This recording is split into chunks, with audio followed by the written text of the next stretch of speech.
Во овој блок од отвореното студио 1 ќе третираме на тема која што за волја на вистината изминативе денови предизвика бура од реакции, конкретно околу оние софтверски, ако може така да се каже, проблеми со мој термин. Имаше бурни реакции од лекарите и од пациентите, особено видливи на социјалните мрежи. Меѓутоа, конкретно еве во однос на електронското здравство, конкретно за сите новини кои што се воведоа во мој термин, секако и на многу други прашања, односно мој денешен гостин во студиото е Жаклина Чагоровска, која што е советник во управата за електронско здравство. Најпрв, добар ден и добре дојдовте. Добар ден. Така, како што, господја Чагоровска, како што започнав на почетокот, ајде малку подобро да појасниме.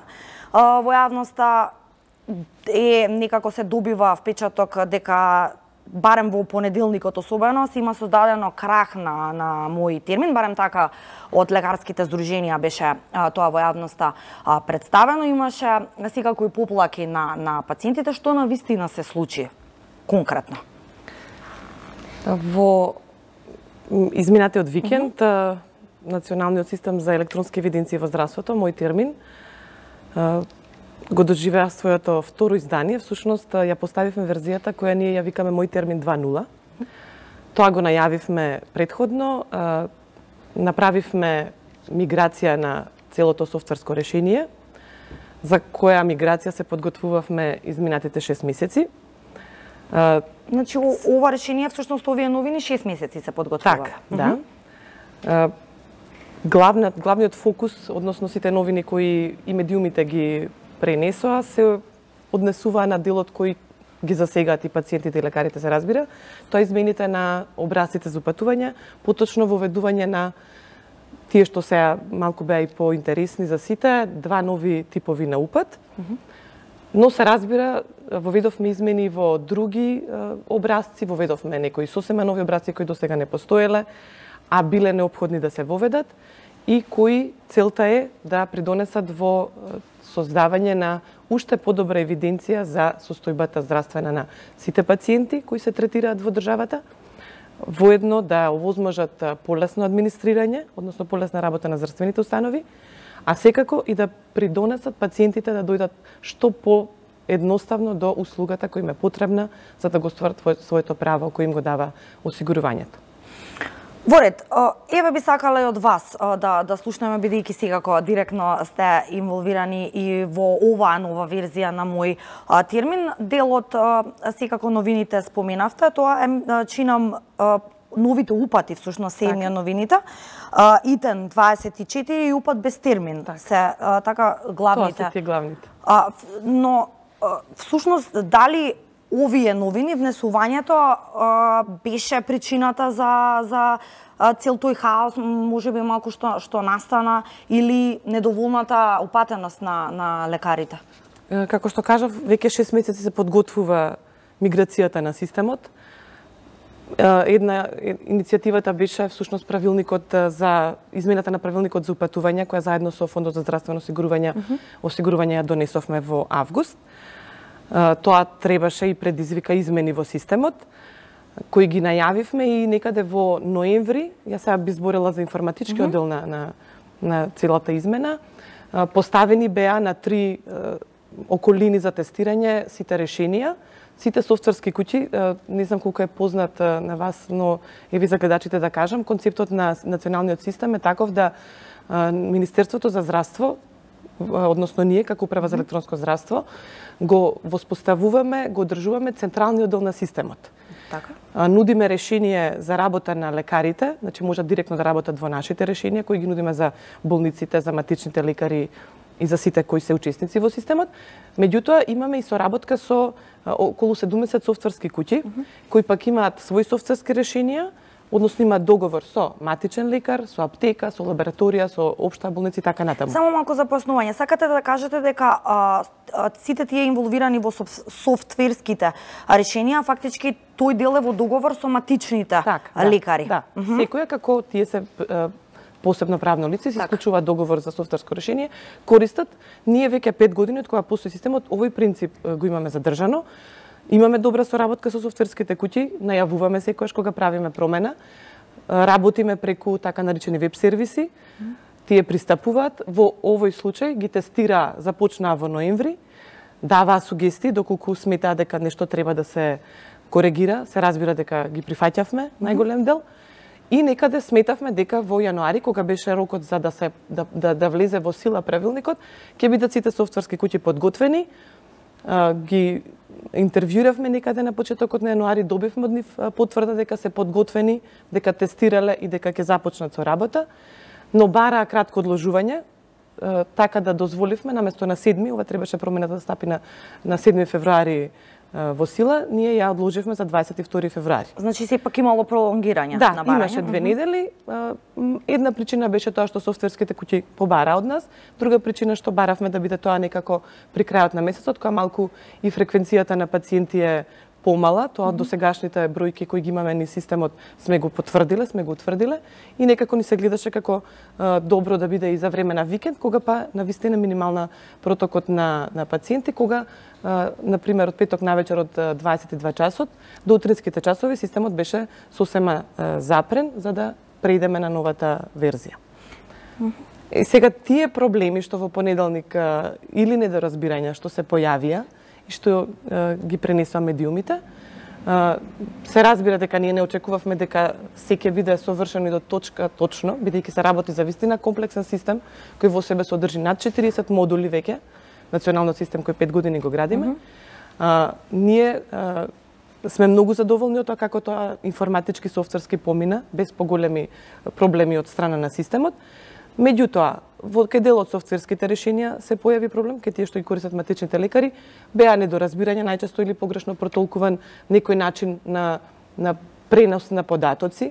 Потоа имавме секојдневни, ние имаме секојдневна комуникација со корисниците, со пациентите, секојдневни проблеми кои се појавуваат, заклучена корисничка сметка, пренос на податоци од фондот кон нас за избрани лекари или за пациенти. Понатаму имавме пропусти некакви ситни во поглед на пропишувањето на рецептите, но како ги добивавме дојавите, односно како ни пријавуваа корисниците, ние заедно со софтверската куќа ги решававме и веднаш ги поставувавме корекциите на новата верзија. Веќе во текот на вчерашниот ден, сите проблеми може нешто минимално да останало нерешено, но се решени.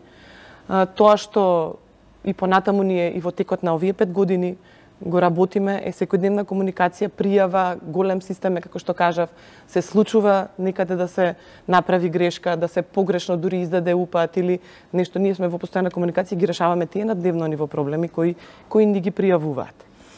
Така, имате ли некакви податоци во однос на некои написи, односно, еве пак ќе ги споменем и Сдруженијето на лекарите бурно реагира во однос на злоупотреба сега на овие новини уште не влезени секако, злоупотреба на итниот упат, па повторно има поплаки и жалби во овој однос. Од друга страна, викате дека сега конечно еве се средиле работите после целиот техничките проблеми или проблемите на неправилно користење на некој од новите упати се едно, а ова што вчера ние го изнесовме како податок беше анализа предизвикана од дојавувањата или пријавувањата од страна па на установите од секундарно терцијарно ниво, кои реагираа во неколку наврати на нашите телефонски линии за користењето на новите упати. Упатот ИТЕН 24, кој се издава за животозагрозувачки состојби, или итна состојба здравствена на пациентот, која не трпи одлагање, за која по издавањето на упатот пациентот треба да биде прегледан во следните 24 часа на местото каде што е упатен, и упатот без термин, пријавија дека сметаат во одредени случаи се користи неправилно. Ние реагиравме, всушност што направивме? Направивме анализа, ги извадивме потоците кои се во системот, и ги прикажавме вчера бројките дека на првиот ден од функционирањето на системот во понеделникот над 4500 упати од овие два типа биле издадени од страна на лекарите. Од нив над 2600 биле за упатот ИТЕН 24. Ова во превод би значило дека волку пациенти во текот во понеделникот биле во животозагрозувачка состојба. Што можеби не е правилно, јас не ги толкувам, само како бројки ги изнесувам. Од нив 1059 точно се издадени од избран лекар, од матичен лекар, а околу 1800 прегледи, односно упати биле издадени за преглед без термин.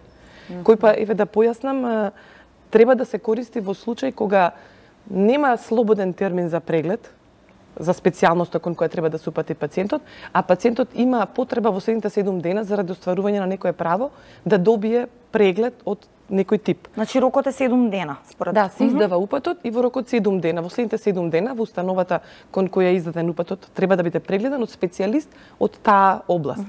И сега тоа и се нагласуваме така и во правилникот, треба да се користи кога е потребна препорака за боледување за пациентот, препорака за некоја терапија која ја добива, препорака за ортопедско помагало, за биомедицинско потпомогнато оплодување, за мислење кога има потреба од мислење од специјалист, од конзилиум на лекари. Тоа се новитети, да, фактички во тие и до сега се издавале во делот на или во упатот за повисок приоритет или во упатот на редовен специјалистички или во прегледот со термин. Сакавме тој приоритетен упат што постоеше и што некако излезе од контрол, односно не ги следеше правилата заради кои беше воведен, да се подели, да се дистанцираат упатите кои се навистина итни и за кои треба да се направи преглед во следни 24 часа и овие кои трпат одложување од 7 дена.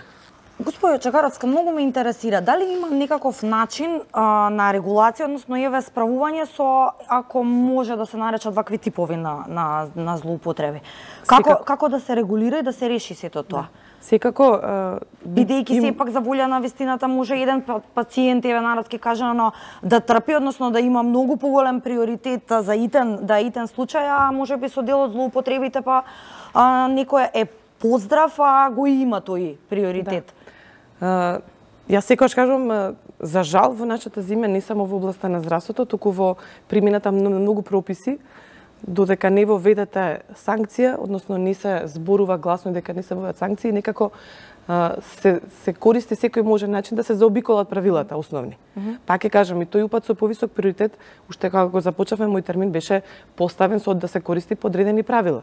И сме укажувале, и сме давале предлози како тоа да се воведе, да се доведе во ред, меѓутоа еве не успеало, се уште се користеа неправилно.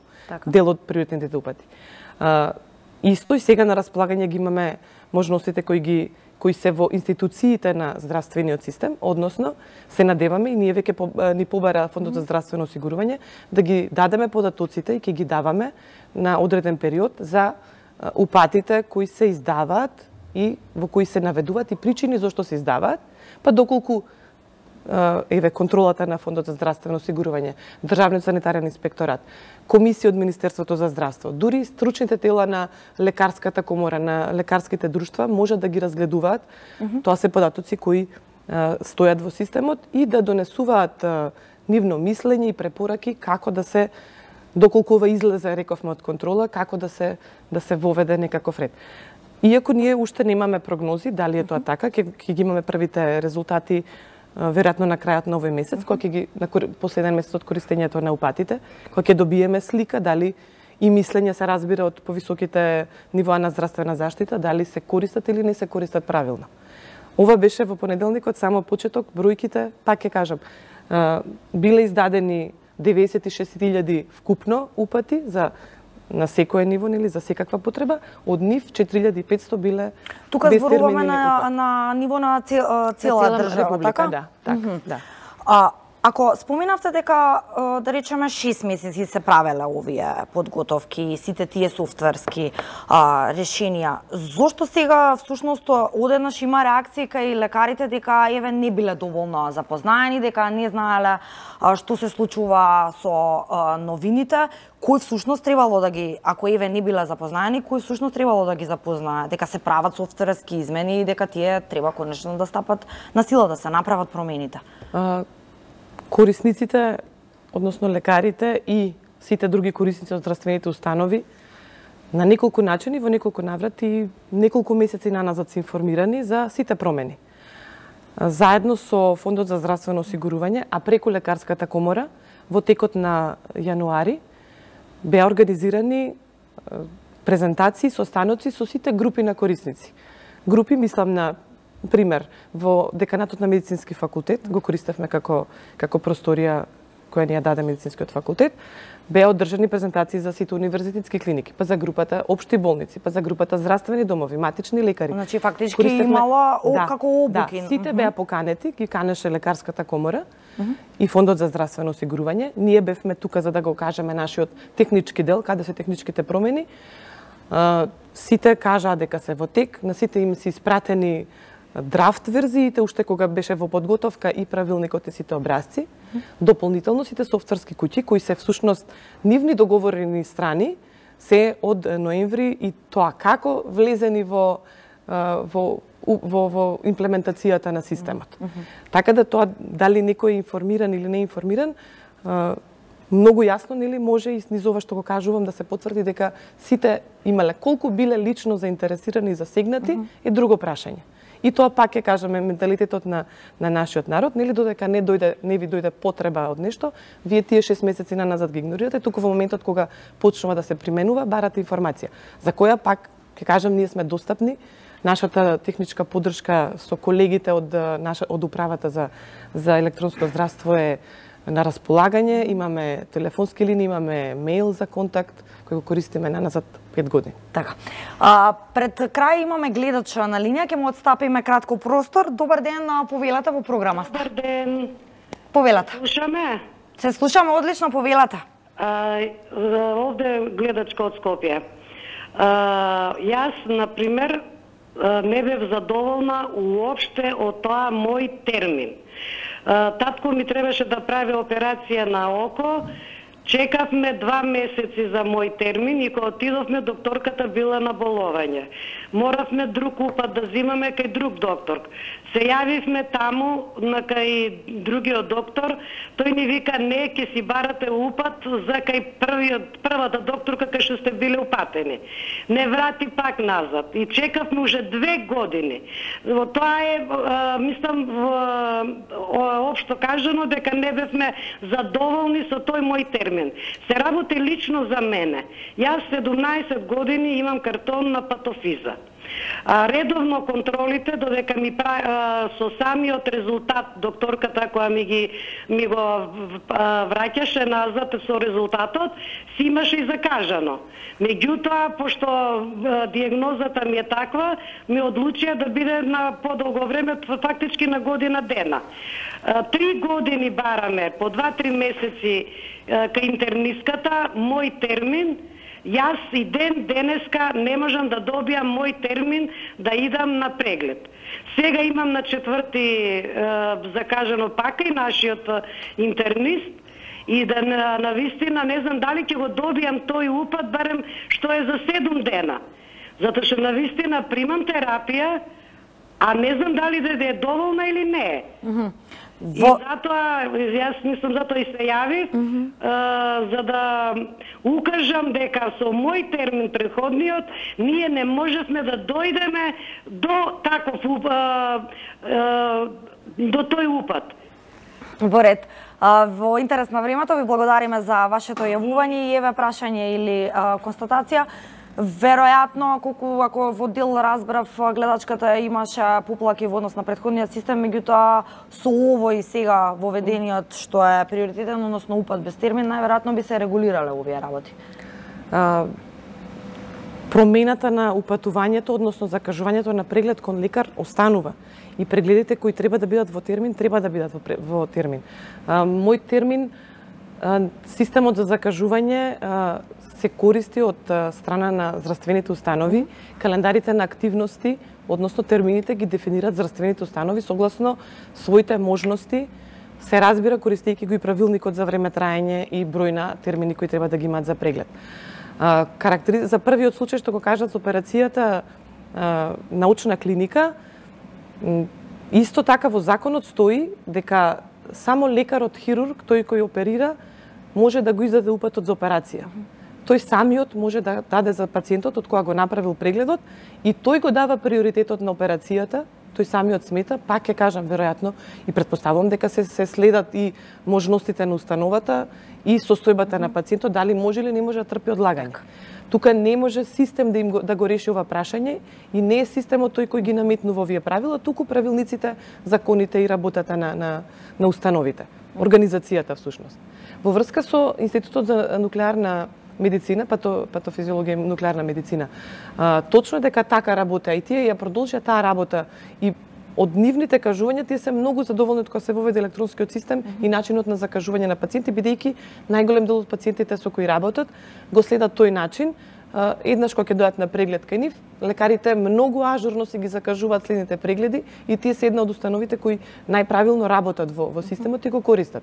Ова со закажувањето последна година, како што ја разбрав пациентката, е случај кога веројатно веќе се регулирала состојбата и може да ја следи дури и они велат и матичен лекар на кој му се дозволени сега да ги прави анализите за проверка на хормоните или интернистот.